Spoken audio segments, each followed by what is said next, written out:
just like the internet is a public good, you want an organization to stand up and represent the interests of the technology and its openness and its availability to people. Because people will stand up for all the use cases and all the profitable businesses that get built on that kind of thing, like the Googles of the world with the internet or the Coinbases of the world with crypto. But somebody should be there standing up for just the general technology as a public good. Not a dividend. It's a tale of two clans. Now, your losses are on someone else's balance sheet. Generally speaking, airdrops are kind of pointless anyways. Unnamed trading firms who are very involved. Alec.eth is the ultimate Ponzi. DeFi protocols are the antidote to this problem. Hello, everybody. Welcome to the Chopping Block. Every couple of weeks, the four of us get together and give the industry insider's perspective on the crypto topics of the day. Although today it's only the three of us. Quick intros. First, we got Tom, the DeFi maven and master of memes. Hello, everyone. Joining us, we have special guest Peter, policy powerhouse at Coin Center. Hi, thanks for having me, guys. Absolutely. And I'm Haseeb, the head hype man at Dragonfly. We're early stage investors in crypto, but I want to caveat that nothing we say here is an investment advice, legal advice, or even life advice. Please see choppingblock.xyz for more disclosures. So, Peter, welcome to the show. I think for a lot of people who've been around the block in crypto, they know Coin Center. They may know you as well. But for a lot of the class of 2024 meme coin heads, help explain to them what is Coin Center and why are you guys responsible for crypto still existing? Oh, that's awesome. Yeah, this is where I get to show my age, right? So Coin Center was founded in 2014. It was me, Jerry Brito, our executive director for 10 years. Niraj Agrawal, many people see his memes on Twitter. Anthony Hodge, our operations person, who's amazing. And that team has lasted for 10 years. Jerry just retired because we couldn't convince him to stick around any longer. And so now I'm the executive director. And what we've done over, thank you. I don't really want to do all the fundraising work I now have to do on top of my research job, but thank you.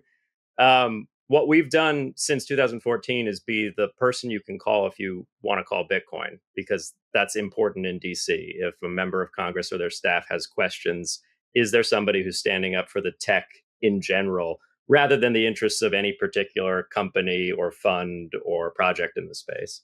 So we've been a resource. We've been close to the metal as far as policy getting made in Congress and in previous administrations. And so you flatteringly said that we might have something to do with why crypto is still around. That's an exaggeration because these things are pretty unstoppable, I think. But I do think we've kept some folks out of jail, maybe not as many as I would have loved.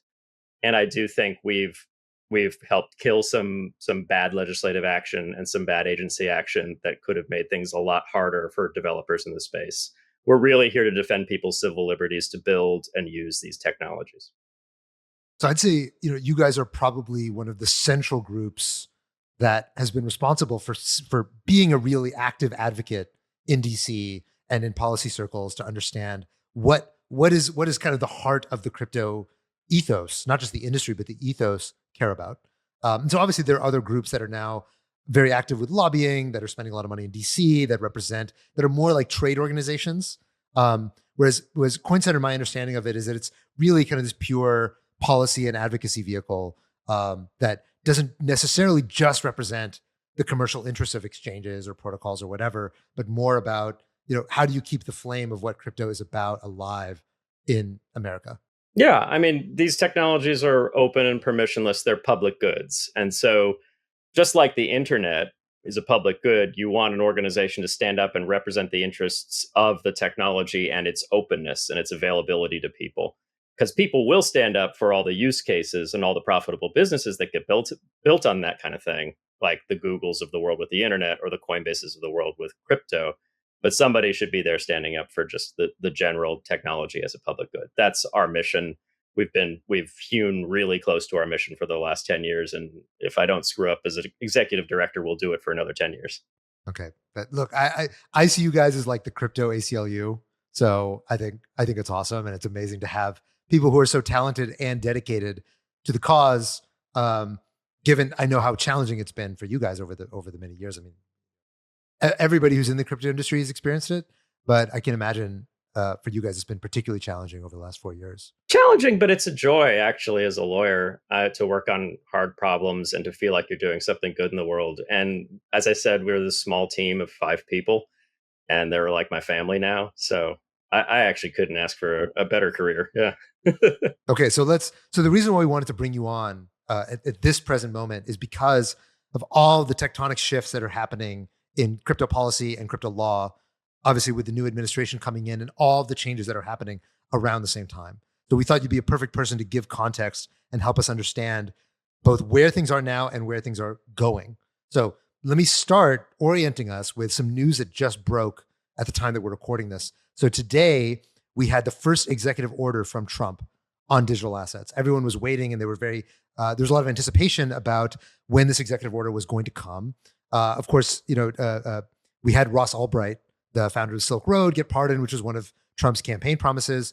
But crypto policy started today, basically from the executive branch. So the first executive order is called "Strengthening American Leadership in Digital Financial Technology." Basically, long story short, it establishes a presidential working group on digital assets. TBD what it's going to actually do, but it basically gets the crypto czar, David Sachs, who's coordinating a group of people in the Secretary of Treasury, as well as a bunch of other secretaries that are going to do some working group. Okay, fine. It revokes a lot of the policies from the previous administration, from the Biden administration. Some of those are a little bit vague of like, okay, we're going to have some executive working group as well on certain topics, or we're going to have these kind of long-standing goals. Those have been rescinded. And then it prohibited agencies from creating or promoting CBDCs, central bank digital currencies. So very clear, he's kind of drawn some of these lines. Now, many people were anticipating that perhaps this executive order would relate to a strategic Bitcoin reserve. That was not created in this executive order, but it's pretty clear that the presidential working group is meant to potentially start moving in the direction of figuring out what something of that nature would look like. So, Peter, what's your take on this executive order? How to interpret it? What do you think this presidential working group implies about what's going to be happening in this upcoming administration? Yeah. So if we just zoom out on the last 4 years and think about the next 4 years, it wasn't an explicit part of the Biden administration's platform to be as aggressive as some of the agencies ended up with respect to crypto. But that was sort of the reality we found ourselves with. The DOJ is going after the Tornado Cash developers. The SEC is going after big, well-moneyed defendants in this space who are actually often companies that are doing a decent job trying to comply with the law, right? We had this really aggressive approach to prosecutions and enforcement actions, and we had this aggressive approach also to rulemakings. So we had the broker rule, which was the IRS using some new powers that Congress gave them in the Infrastructure Act, also a Biden law, to extend the category of who needs to basically spy on their customers and report their capital gains to the IRS. And, it's fine to just take a sidebar on that. It's fine for a trusted entity like a typical stockbroker to have to do third-party reporting for tax purposes.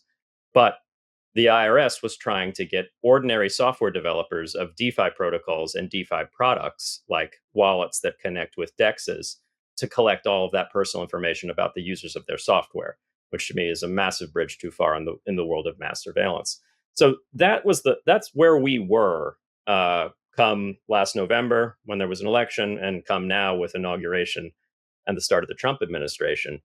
And this EO, I think there were a lot of pie in the sky dreams that some on crypto Twitter had for what it might be. You said like strategic Bitcoin reserve, like it's going to be all fleshed out. People were even making connections with the fact that he was meeting with the president of El Salvador afterwards, and like maybe we're going to have a joint reserve. I don't know what they were thinking, but none of that materialized. And to me, that's actually great news.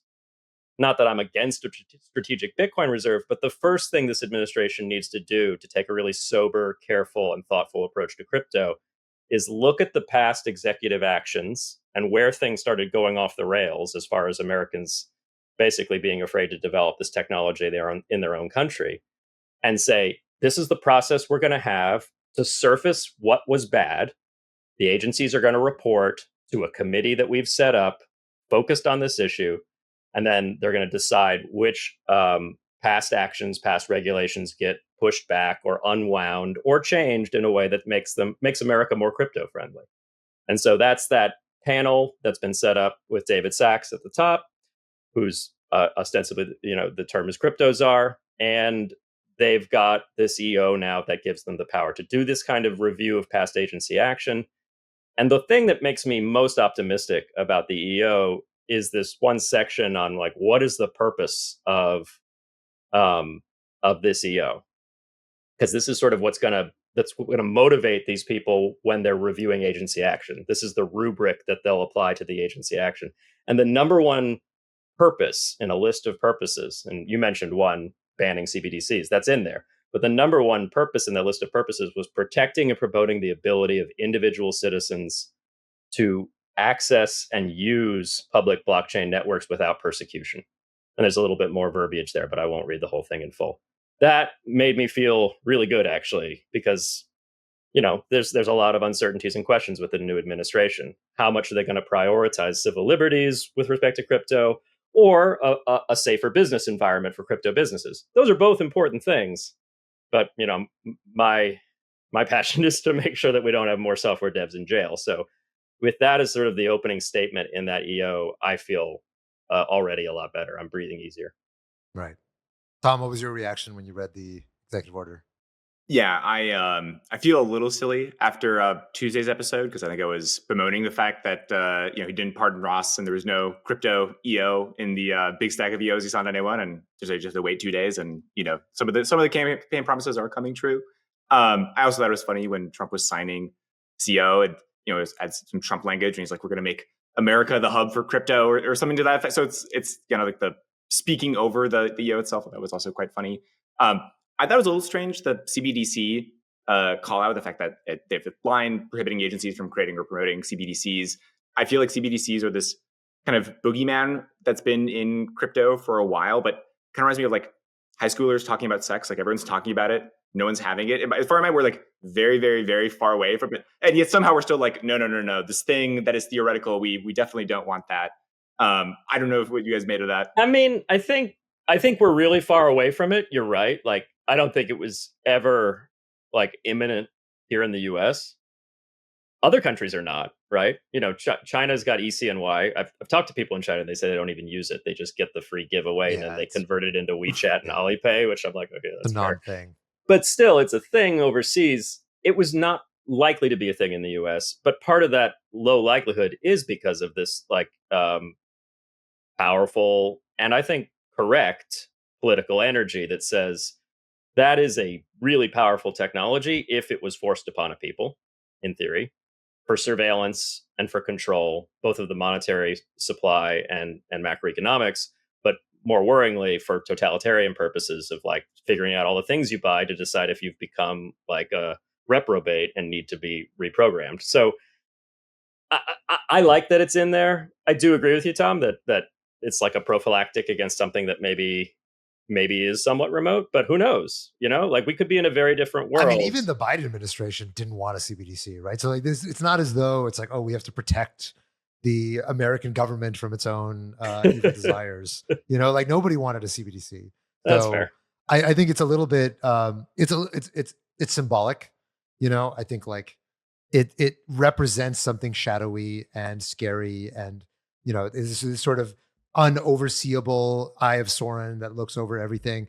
In reality, how the banks are already quasi-nationalized. Like how really different is it going to be? The thing I say about for them to surveil you. Right. The thing I say about surveillance is if you're really scared about CBDCs, which a lot of folks in Congress are, you should be really scared about the Bank Secrecy Act too, because it's the federal law that requires the banks to collect all this information about your activities anyway and report it to the government without a warrant. And, actually make no mistake, some of the biggest anti-CBDC champions in the House and Senate, well, especially in the House, are actually very skeptical about the BSA as well. So, they're intellectually honest. And I agree. Crazy. Like surveillance. That would be great. If there was an attack on the BSA, that would be absolutely insane. The BSA, by the way, stands for the Bank Secrecy Act, which is a very long-standing law, I think from the 70s, 80s? Yeah, 73, I think. 73, which basically it's a huge amount of the regulatory burden that banks have on ensuring that they don't allow money laundering and just bad stuff going through the banking system, which is a big part of the reason why banks are so onerous. with respect to, freezing your accounts and, requiring tons of documentation for different things. And also the kind of information that they continually and voluntarily share with the government without getting your permission. So the kinds of things that don't require a subpoena, don't require any kind of judge oversight. It's just the bank is just streaming data to the government on the off chance that you're doing something wrong. Well, and it's that funny is all too because of the Bank Secrecy Yeah, Act. it's funny too because it crept up on us as a people concerned with liberty and privacy. Like, because in the 70s, your bank would still be making some of these reports to the government without a warrant and without your consent. But how many times did you make a transaction with a bank? You made like a home loan, an auto loan, a few other like account openings, and then you were doing all your transactions with cash. Today, you do all your This is pre-credit transactions cards. with credit cards and debit cards, and they're just sending reams of suspicious activity reports, like thousands a week. I think more than that, and it's all just mass collected without a warrant. So we really kind of gave up on our privacy as a country. So there are serious questions about whether the Bank Secrecy Act still makes sense in the 21st century. Let's put that aside. That wasn't the only news that happened today. There's two other big pieces of news. The other one was that there's now a Senate Banking Digital Assets Subcommittee. Okay, what does that mean? So in the Senate, there are all these committees that basically take the first cut at drafting legislation or weighing in on different topics that require some specialization. A new subcommittee has been created on digital assets, and that digital assets subcommittee. So previously, it was the Ag Committee, and then what is it? The banking, not banking, financial services subcommittee. It's banking in the Senate, yeah, banking in the Senate. That committee was the one that primarily weighed in on crypto. Of course, most of the people in that committee don't know anything about crypto, and so it was decided that there's now going to be a digital asset subcommittee on the Senate Banking Committee that is going to be chaired by Senator Loomis. So Senator Loomis, very prominent pro-crypto advocate. She's one of the people who is advocating for a strategic Bitcoin reserve. But from the governmental side, this is more radical than what Trump was proposing of just, keep freezing the Bitcoin that was on the balance sheet. I think her proposal would involve actually going out and buying Bitcoin. So anyway, she's obviously very pro-crypto. The Senate, she announced that she's going to be chairing this new subcommittee, and that this subcommittee will be passing legislation to promote innovation and consumer protection, making America the Bitcoin and digital asset capital of the world, and eradicating Operation Choke Point 2.0, which we've talked a lot about previously on the show. Anything I should add to that, Peter? And how do you think about what's changed now that there's this subcommittee in the Senate? Yeah, I mean, your summary of like how committees and subcommittees work is accurate. Although you omitted maybe the most important thing, which is that the subcommittee or the committee is a gatekeeper. It's very hard for legislation to ever get to the floor. So you might think you have the votes, right? Or you think you could convince the larger body of the votes. It's very hard to ever get to the floor if you can't get through the subcommittee. And so the head of the subcommittee and also the ranking member of the subcommittee, which is the opposing party highest ranking member, have a lot of blocking power. And so if you're trying to get something through Congress that's important and you're stuck going through a somewhat hostile committee because they don't like crypto or whatever, you're going to have a really hard time of ever getting to the floor of the legislative body and actually moving forward. And so to that point, the one thing I'd add to your excellent summary, Lummis is great. She's been like a champion for us for years now, one of the first senators to get interested in this stuff. And so I'm excited that she's got a lot of energy and enthusiasm for moving forward with this subcommittee. On the other hand, there's also the ranking member. And that could have been a Democrat who was maybe more hostile toward this technology and could be still a blocking factor with respect to moving things to the larger floor of Congress. But the announcement also said that it's Senator Gallego, who is like a younger guy. He's interested in crypto. He hasn't done a lot here, but he's open-minded. And gosh, I would be so happy if crypto became more of a bipartisan issue. I've been working in 10 years, working in the space for 10 years. It used to be much more bipartisan. The blockchain caucus in the House was originally formed by by a Democrat and Republican, by Jared Polis, now governor of Colorado, and Mick Mulvaney, who worked for the first Trump administration. Like, you couldn't find necessarily further apart people on the ideological spectrum, but they both liked blockchain and even Bitcoin. They weren't just blockchain without Bitcoin. And so I want those days back. And if we can really have good discussions in that Senate subcommittee, in the new House Financial Services Subcommittee on digital assets that French Hill's running, like, we can do maybe really good things. Okay, so now let's pivot to the regulatory side. The other big news, and we mentioned this briefly on the last show. So the interim, before Paul Atkins is presumably confirmed, the interim SEC chair is Mark Uyeda, who was one of the commissioners who's also been pro-crypto alongside Hester Peirce. It was announced a few days ago that there's going to be now an SEC crypto task force that will be headed by Hester Peirce. And the goal of this task force is clear regulatory frameworks, realistic registration paths, structured disclosure, working with Congress, international regulators, kind of synchronizing some of the stuff that the US is doing with other jurisdictions. And then notably, a review of existing enforcement actions and possible dismissal of ill-conceived cases. So crypto mom Hester Peirce is now in the driver's seat, presumably, about how crypto policy is going to be enacted by the SEC. And the first piece of that policy, presumably, just broke today, which is SAB 121 was just rescinded. So we talked about SAB 121 a while ago. Just to remind you, it's basically an accounting rule that the SEC promulgated that says that banks basically cannot custody crypto assets. That if they are, they count against their regulatory capital, but they have no, or something like that.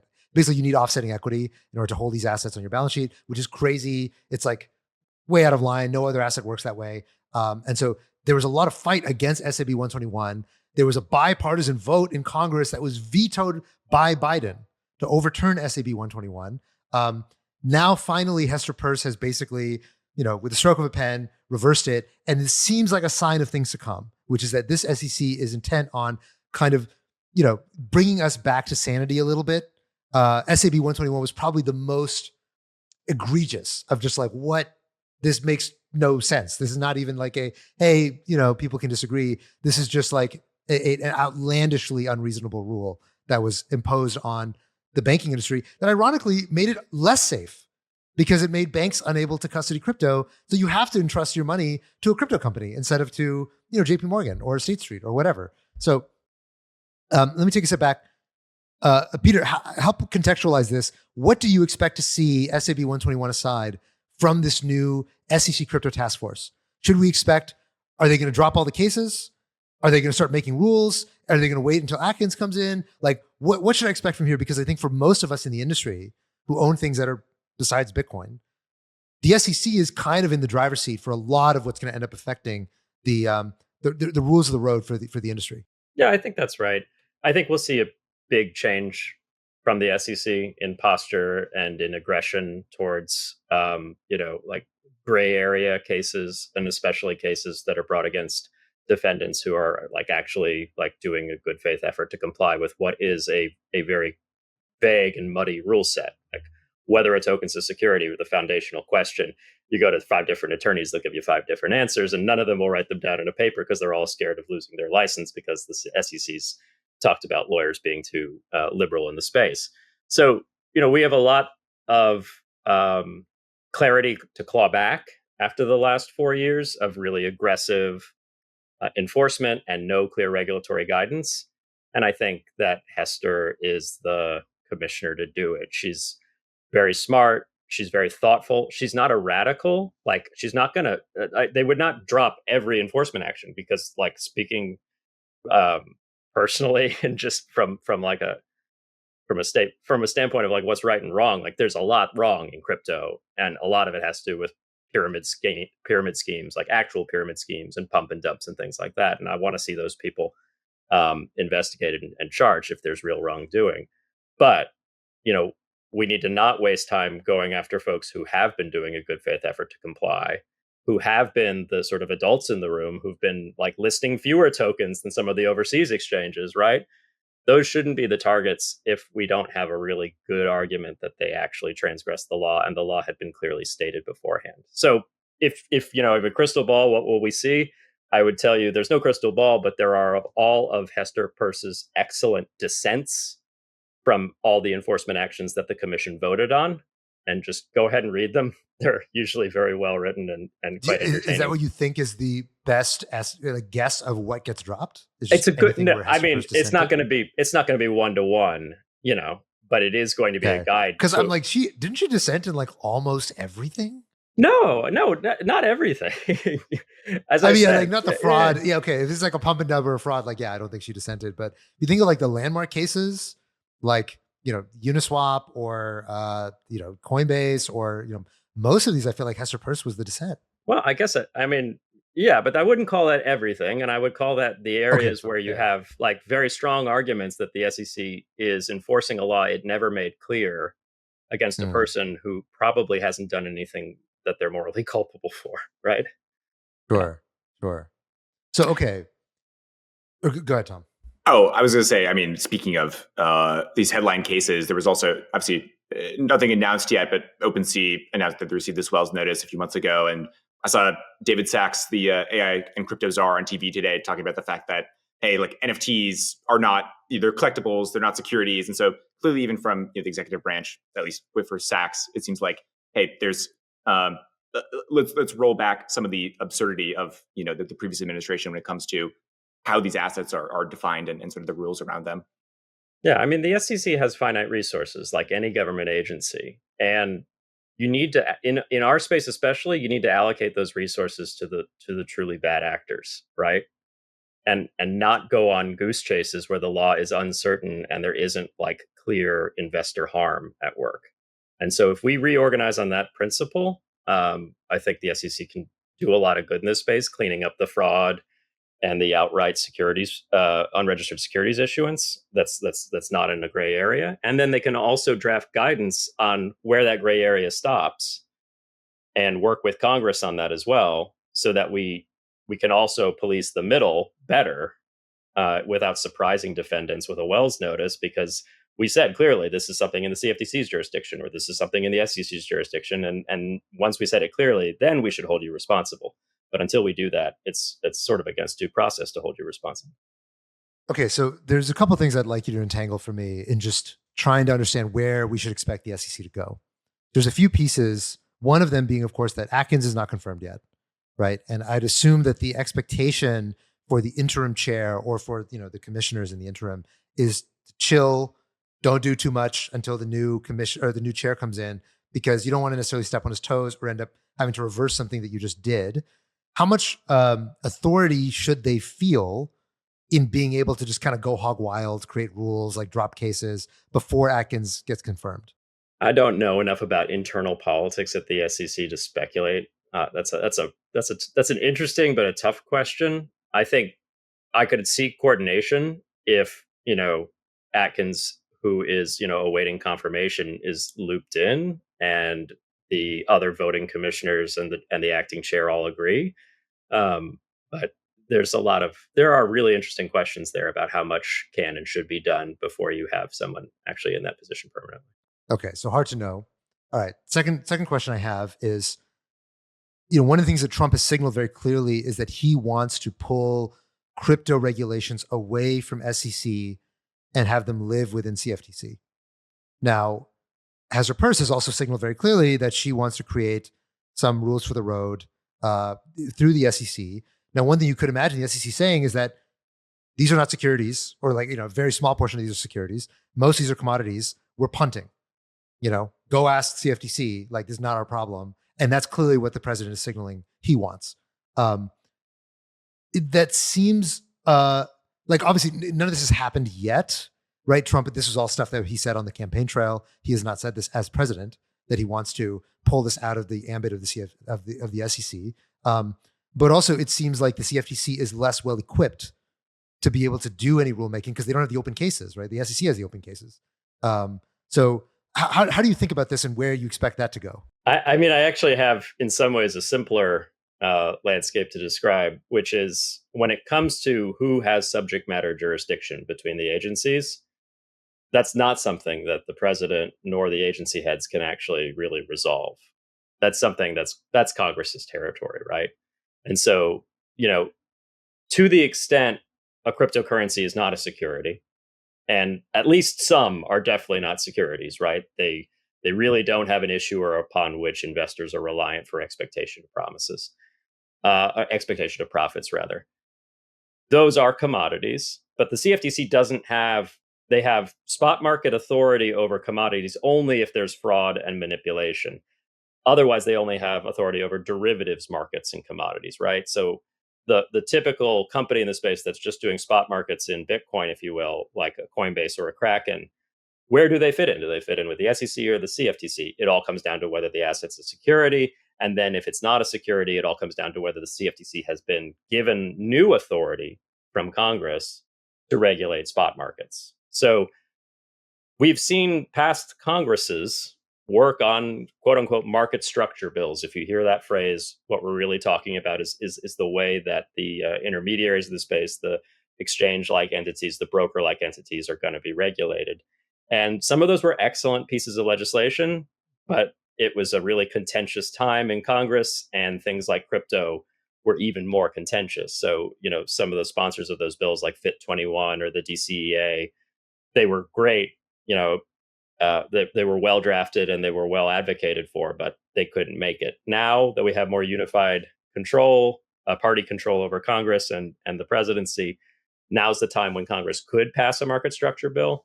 It's an interesting question whether we start base text with something like Fit 21 or the DCEA that's come before, or whether we try and be more ambitious or move in different directions that are less compromised by those earlier political negotiations. I don't have a dog in that fight. I think we just should have clearer rules for the road as to which regulator has subject matter jurisdiction and what are the hopefully very reasonable responsibilities of a person getting licensed or registered in that context. Sure.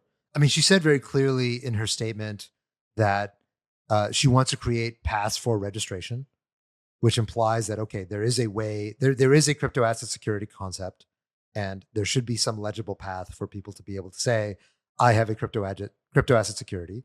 Now, of course, I remember also Hester Peirce was known for her advocacy of this regulatory sandbox thing that basically, you can launch a token, you have some period of time to decentralize. This was a concept that I think she raised in a speech or something, but obviously was never implemented. Obviously, under Gensler, there was no chance that anything like that would get approved. Now she is presumably at the helm of this digital asset group or whatever task force. Do you expect something like that to materialize, or do you think that's also really the purview of Congress, and that she should properly hear the message of stand down, maybe give some advice, but that's like too much lawmaking rather than rulemaking? So the Peirce safe harbor was originally internal to the SEC. It was her proposal. It was at one point picked up in Congress and introduced as a bill in the House, sort of more of a messaging bill, like let's take Hester's safe harbor and turn it into law. There are things I think that could be done and done well within existing SEC authority to create a quote unquote registration category for new projects that have done things like issue to investors that are accredited or done a Reg D offering, and then help them figure out like how long they need to keep checking in with the SEC and filing disclosures while they're on this road towards actually building a fully decentralized network. And what is fully decentralized for the purposes of the SEC jurisdiction even mean? It would have to be Right. a lot less woolly than it is in the actual crypto space, right? And then once you reach that point, it would effectively be discharged from SEC subject matter jurisdiction because your thing is effectively a commodity now, and that's a handoff to the CFTC to the extent they have any kind of spot market authority. This is why the Hester Peirce safe harbor would have paired very well with a market structure bill that would have handed the CFTC spot market oversight authority, because you'd have a common sense way for projects that are on a progression towards decentralization to get good investor protection regulations from the SEC. But then when they fall off the cliff, i.e. the company could disappear and the token or the asset continues on, truly as a commodity, there isn't no one effectively at the switch in the federal government. You just get for secondary markets, which there still will be centralized secondary markets even for these issuer-less commodities. those would still be regulated for things like market manipulation and investor protection by the CFTC. If you don't have that market structure bill that creates that CFTC spot authority, I do think some people are going to say we can't just have an SEC that hands off authority to nobody when the thing becomes decentralized. There's going to be a lot of hard questions about, how does that work? So probably it sounds like what I'm hearing from you, she's likely to chill on the safe harbor thing because Congress already is aware of it, and it's a complicated interagency handoff thing. I wouldn't. I don't know her plans at all well enough to suggest that I could say you're right or not right on sure, that. But I mean, we're here to speculate. So give me your best guess. I don't want to psychoanalyze people though. So when we're talking about like a commissioner who is going to have the pen on something very important, I want to be very respectful to let her be the first to talk about it. Okay, I think she's great too. So, I completely agree.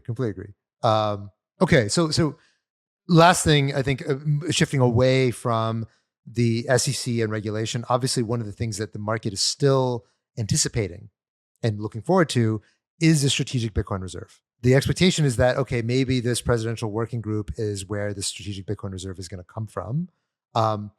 How do you see this playing out? What do you think, given just the way in which government works and the way in which committees and committees of committees end up forming around these things?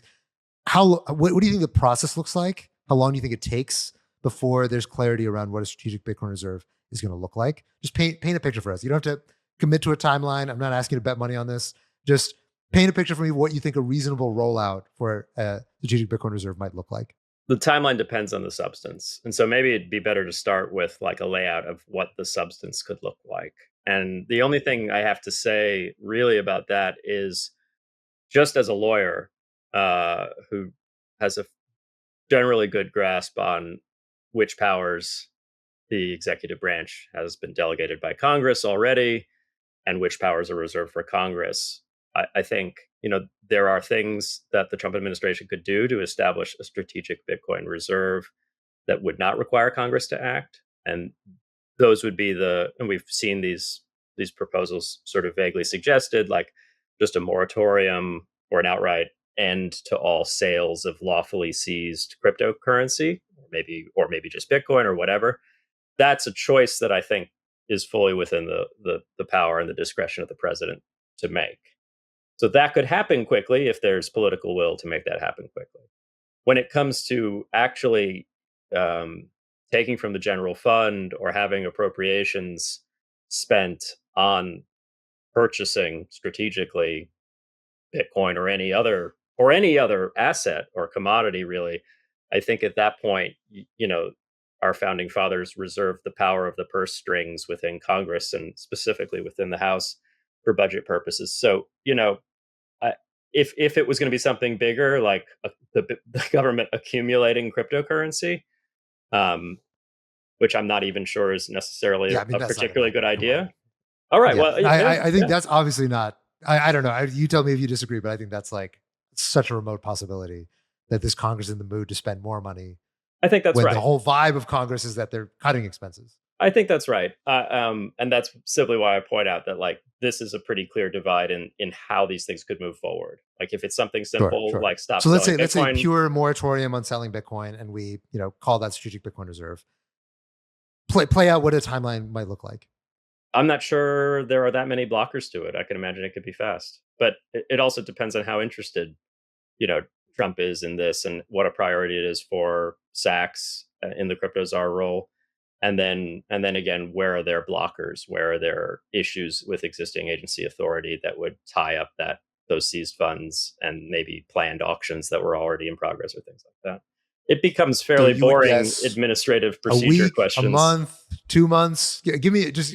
You said you're not betting on it, man. I'm not betting on it. I'm just asking. Come on. You're going straight to you. Polymarket. You're looking for alpha from me. Oh, Tom, what is Polymarket? Does Polymarket have a date?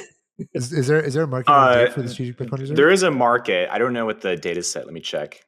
There's a first 100 days. I think it might be binary which on is, certain days. Which is now down to 16%, sadly. But 16. Yeah. Oh shit. Okay. Maybe a buy. Who knows? How do they define the strategic? No, we shouldn't. I don't want to go into this. And they have the definition. How the contract Okay. describes the thing would be really important to whether it's likely. The market will reserve to yes if the U.S. government holds any Bitcoin in its reserves at any point between February 20, 2025 and April 19th, 2025. Note that the U.S. government confiscating Bitcoin does not count as holding Bitcoin reserves. So this would not count. Is a moratorium on. Well, no. I think it would not count unless it were like designated as the Bitcoin reserve, as opposed to just the government's always seizing Bitcoin all the time. Yeah. Oh, I see. Yeah, so sure. even if it's purely executive branch and there's no appropriations or no net new Bitcoin being bought, if it's not called a reserve, then it doesn't count. Okay, that's pretty bearish. Sounds like what Polymarket is saying is that committees breed more committees, that breed more process, that this will. I don't know. I would say more likely than not, probably like 70% chance that we do see a strategic Bitcoin reserve. I'm reading the Polymarket comments right now, and there's a whale with 72,000 yes shares saying between 60 to 100 days from today is the window. So hummingbird fight, whatever. The Polymarket whale is saying we need a little bit more time. Okay, there's your authoritative source. Thank you, hummingbird whale, for bringing us the gospel. Wow, Peter, are you? Will you take the over or under on that? No comment. Okay, all right, fine. Okay, so if you're looking for alpha from the show, I'm sorry, we have zero alpha. That's kind of what we're about on the chopping block. Okay, let's switch gears a little bit. So one of the big stories happening lately is around the Tornado Cash case. So Tornado Cash, of course, one of the privacy protocols on Ethereum. They were notorious because of the amount of hacked funds that flowed through there after the Ronin hack, in particular in 2022. Tornado Cash contracts were sanctioned, and there were charges brought against Roman Storm as well as the other co-founders of Tornado Cash, who are the two of them are Russian nationals. Roman Storm is, I think, a green card holder in the U.S. So Roman Storm, his case was delayed. I think it's going to happen this summer. But very recently, there was big news, not particularly to the criminal case, but to the OFAC sanctions on Tornado Cash. So OFAC, the Office of Foreign Asset Control, sanctioned Tornado Cash contracts, saying that these contracts are American citizens are not allowed, or anybody under the effect of OFAC sanctions, are not allowed to touch or interact with the Tornado Cash contracts, smart contracts that live on Ethereum. These were overturned by the Fifth Circuit in November, saying that Tornado Cash is not property and therefore cannot be sanctioned.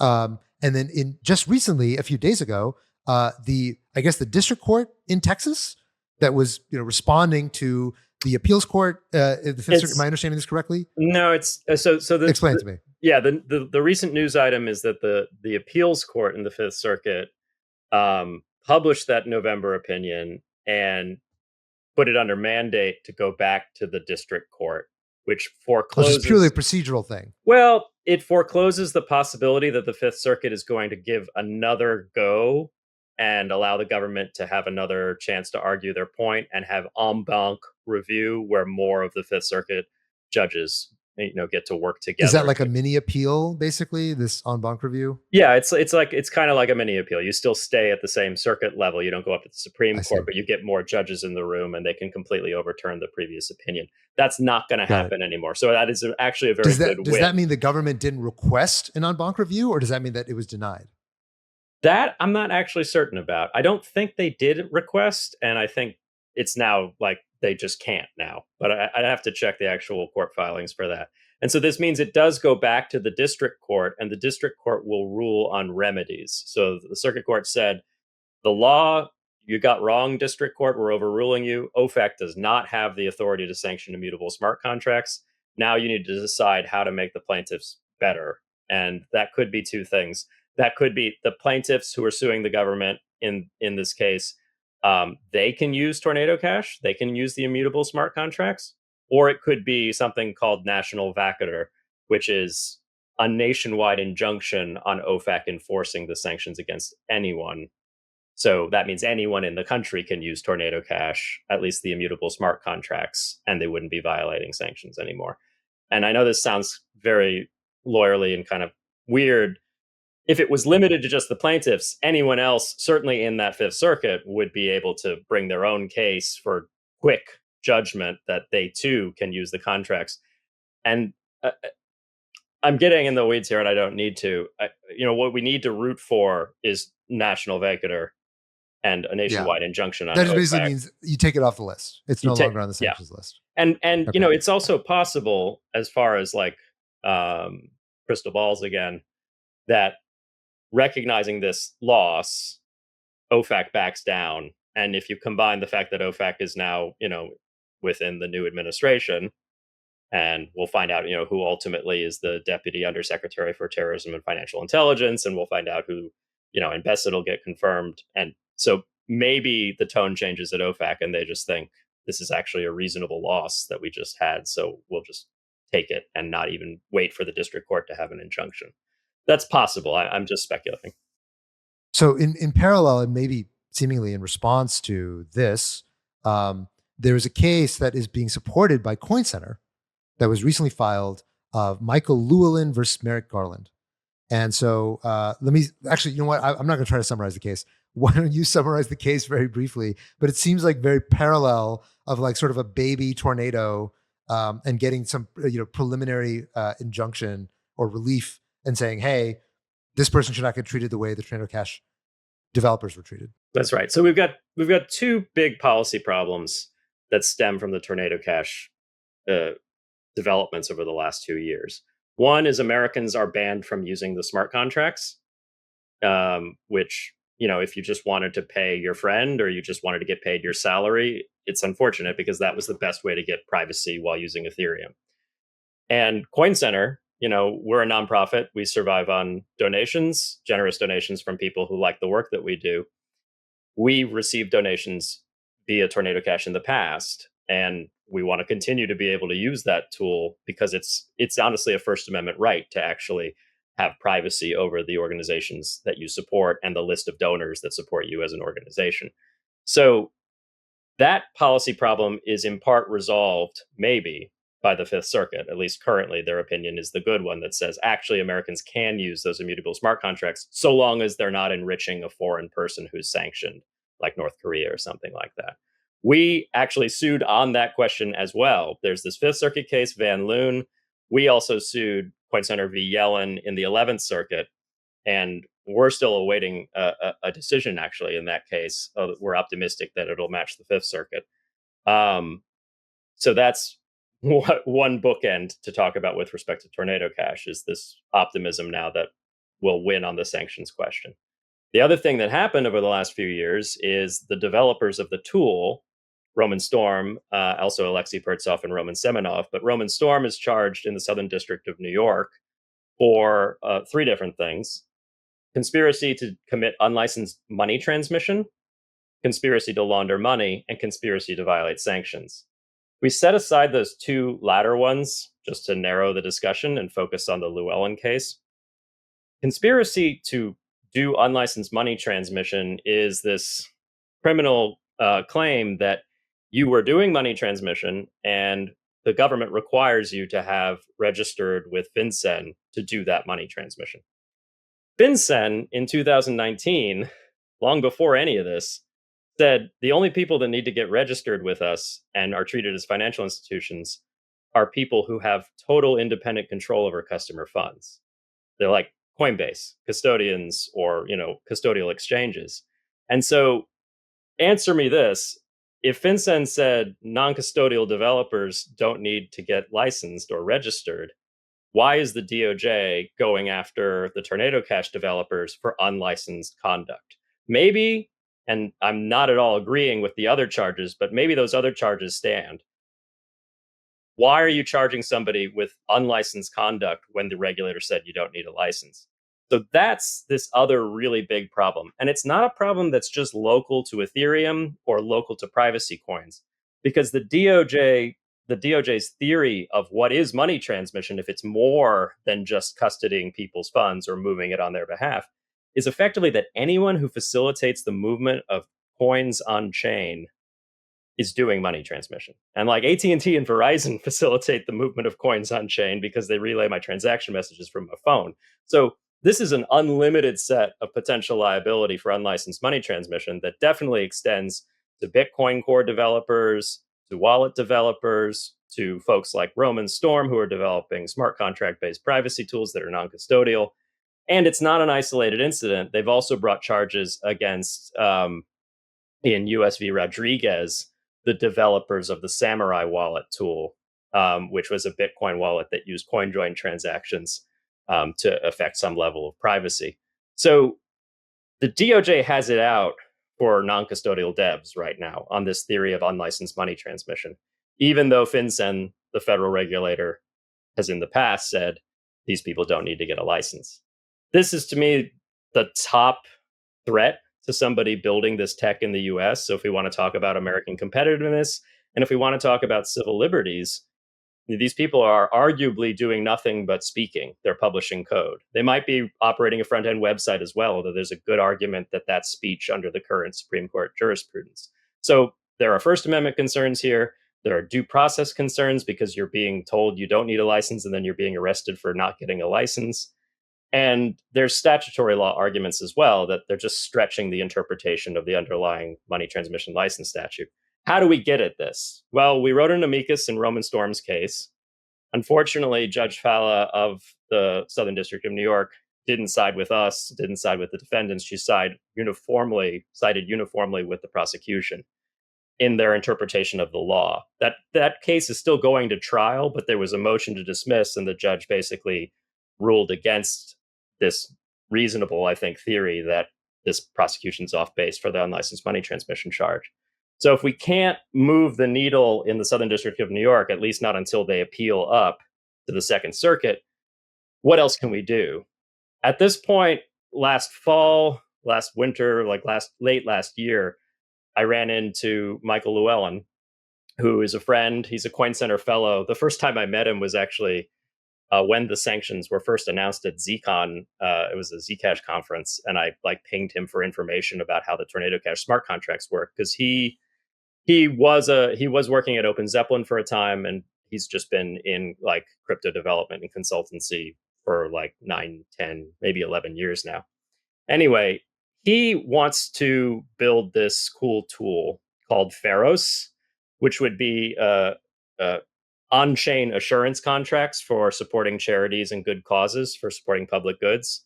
It's like Kickstarter, basically. You set an amount you want to raise and a time during which you want to raise it, and everyone puts money in, and they all get a refund if the target isn't reached, and the money goes to the charitable organization if the target is reached.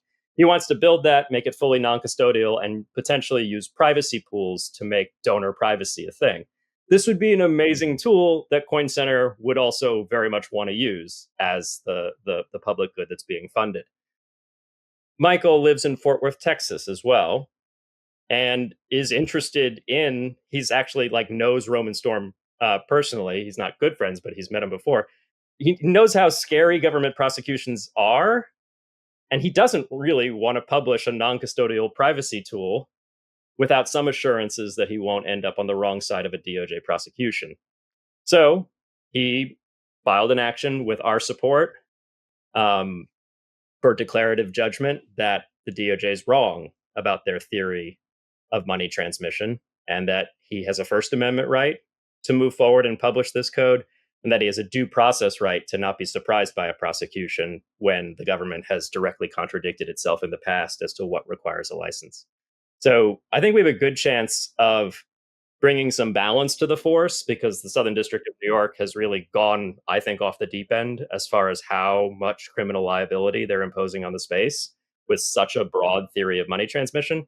And I do think that this action in Fort Worth could actually put balance back in and put pressure, I think, on the DOJ to rethink these prosecutions and maybe get the administration interested in what the rule of law here should be as well. So let's draw that line out a little bit. Let's say that you guys bring the case in Texas, you win the case, and they say, yes, the DOJ must give you assurances that they're not going to prosecute you.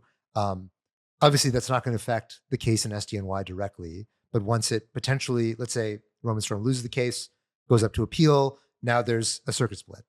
Now, there's been one judge over here that viewed this way. There's a judge over here in New York that viewed it differently. that gives a path to potentially appealing to the Supreme Court. Am I understanding the logic there correctly? Yes, because the way the two cases disagree would be pretty fundamental. It would be on how broad the statutory authority is, and also how strong the First Amendment protections and due process protections are with respect to that statutory authority.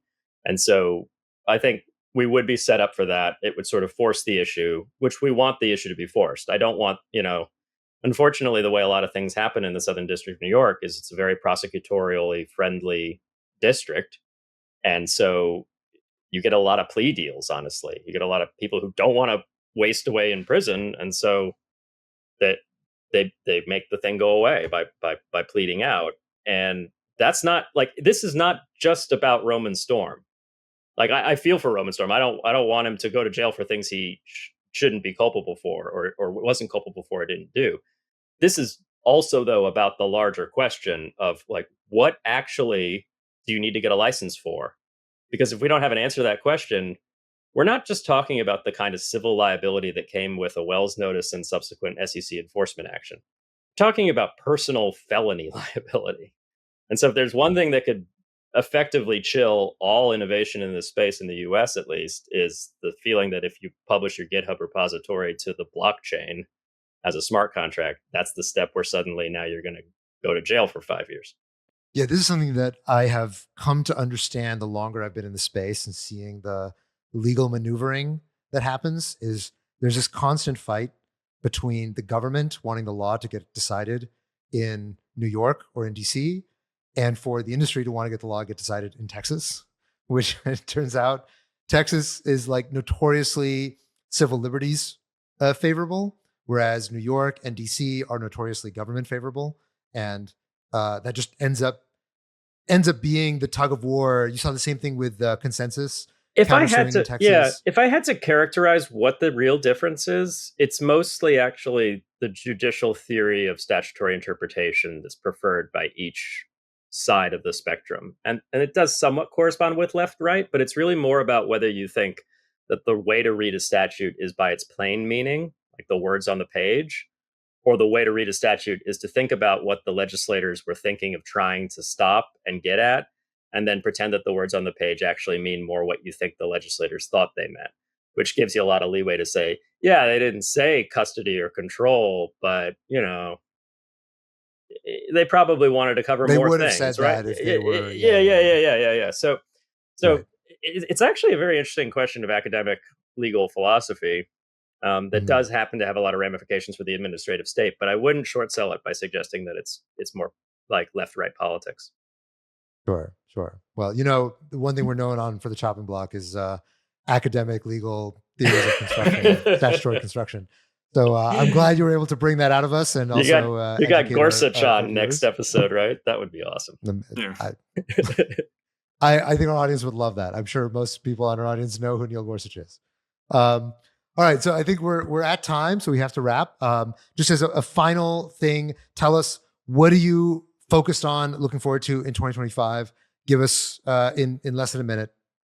Yeah, I mean, I've been joking with people that we're the Doge that caught the car, because it suddenly seems like there's the dog that catches the car. What does the dog do with the car afterwards? That part I got. I got that.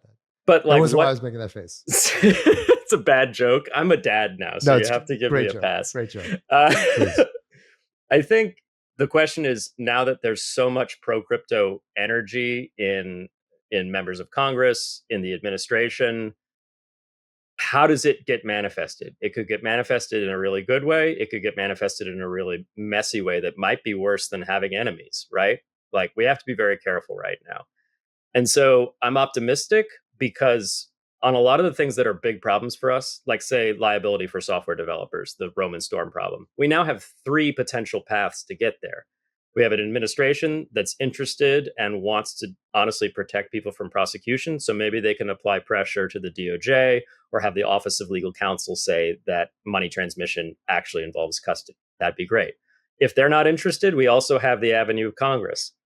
Tom Emmer, a great member of the House of Representatives, had a bill years ago called the Blockchain Regulatory Certainty Act that created a safe harbor for non-custodial developers. let's bring that back. Let's attach it to reconciliation if we can. Let's attach it to market structure. Let's get it on something that's actually going to move through Congress and pass. And if that doesn't work, we have Llewellyn v. Garland. We have maybe the appeal for Roman Storm if, unfortunately, he loses his case in the SDNY.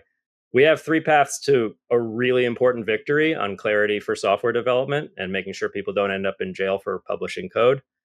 And that's a lot more paths to victory than we had just 2 years ago when this whole thing started. So I'm feeling pretty good. That's great. How can people support Coin Center? People can visit us at coincenter.org, donate, read our materials, share them, reach out if you have questions or you want to get involved. We're a real open book and we'd love your support. Fantastic. Well, thank you for all the work that you guys do.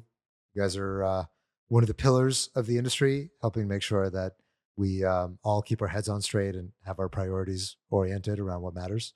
So thank you and appreciate you coming on and sharing that with our audience. It was a lot of fun, guys. Thanks for having me. Great. See you, everybody.